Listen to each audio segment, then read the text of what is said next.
Okay, so looking at the spreadsheet for today, the market has officially broken down. And so let me go back across the spreadsheet and run through the sectors for you here. There's really only one sector that you can trade in, which is the oil sector or natural gas sector, energy sector.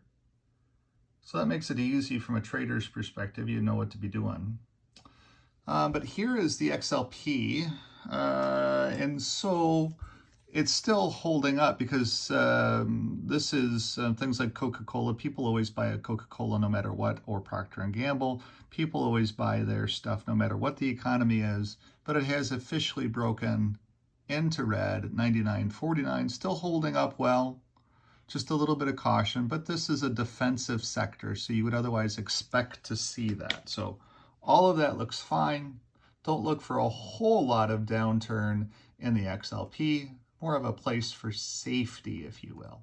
Here's the XLE, and as you can see with XLE on why the trade has worked so well, just being in there, these numbers are exceptionally strong.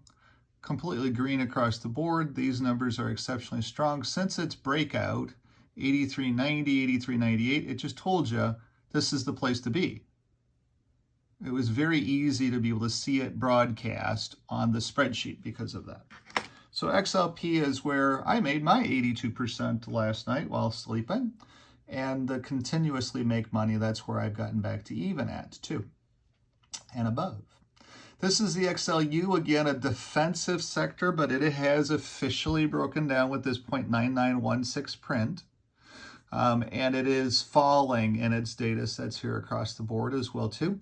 It's been there before, but it's there. It had 1.01. It's now down to 99.6. So this is on a downturn. As interest rates are ticking up, utilities are more expensive to operate. This is the XLK technology sector. As you can see, it has broken down 3 days ago. From a price point, it started to break its breakdown, but it has lowered to 143.86 today, which is a little bit of an oversold position right now. But we need to run the data sets. We need to take 0.8324, divide that by 0.8316, and subtract that from 143.98. There is further downside in the XLK from a mathematics perspective. The XLB, again, kind of a defensive sector. XLB is not holding up as well as the XLE. It has officially broken down, and it is, of course, printing negatives across the board here. But this downturn may not be as strong because of how it's breaking down. We still have this green. So it's not going to go down as much as other sectors probably, and we'll probably bounce back in our rally a little bit faster. That's just some data sets to be able to look forward to. Here's the XLY, consumer discretionary, which are things like airplanes, flights, Tesla cars, that kind of stuff. Apple, Amazon, Google. You can see it's broken down as well too, and it is flashing across the channel now that we are moving into a lower side to this, and we will see it start to falter. 160, 171, 167, 162, 163. I'd have to do the math to be able, don't pay any attention to this 150 number, have to do the math to be able to get some kind of a expectation of what it's going to drop to. XLC Communications, as you know, I've been all over this one saying that AT&T, when it released its quarterly results, it had over a $1 billion charge in its quarterly results because people aren't paying their bills for their cell phones. They're walking around with them, they're using them all the time, but they're not paying the bills.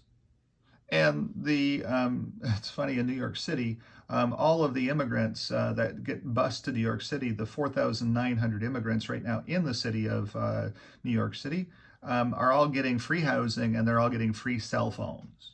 You know, come to the United States, we'll bus you to New York City, you can make a go of it there, and we'll give you free housing, free food, and free cell phones. It's a wonderful world. if you are a migrant coming across the southern border right now, because it's all wide open. You jump on a bus, you go to New York City, and you get free housing, free food, and free cell phones. And and free healthcare too. Let's not forget about that. So that's what's going on there.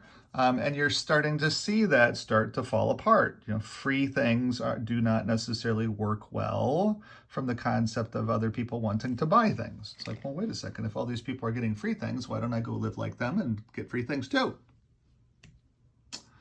And as we go into the XLF, it is slowly starting. This is the financials. It's starting to break down as well too. Will not break down as much as the other sectors, but 33 is definitely going to be something to look forward to in the XLF. Here is the XLV, which is healthcare. It's starting to break down as well too, as people just aren't paying their healthcare bills either. And you can see that it is starting to break down.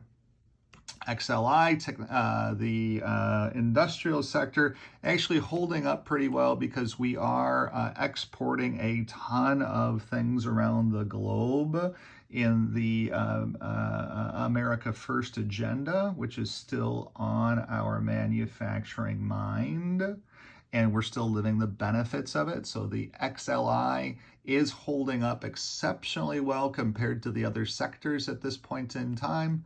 But then the broad market, as you can see there, 0.8332, that is a very weak negative for the day today. However, it has broken from green to red, officially. So what we're looking for from the concepts of what the market could sell off to is we take 0.8342, divide that by 0.83324, do the math here, then we can see that we're expecting a 2.379% drop in the Dow, 2.379% drop in the Dow from 33,063, yesterday's close. 33,063 minus 2.379% is 782 points, which gets us down to that support level again of 32,276. 32,276 was a place where we had support or had resistance on the way up. We broke through that and we soared to numbers that didn't make any sense whatsoever.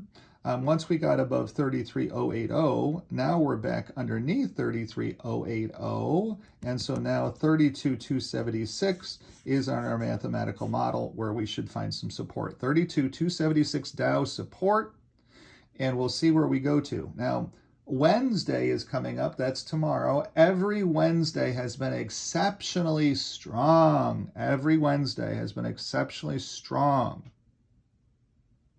So we'll have to see, because if we have a weak day tomorrow, that is a trend changer for us.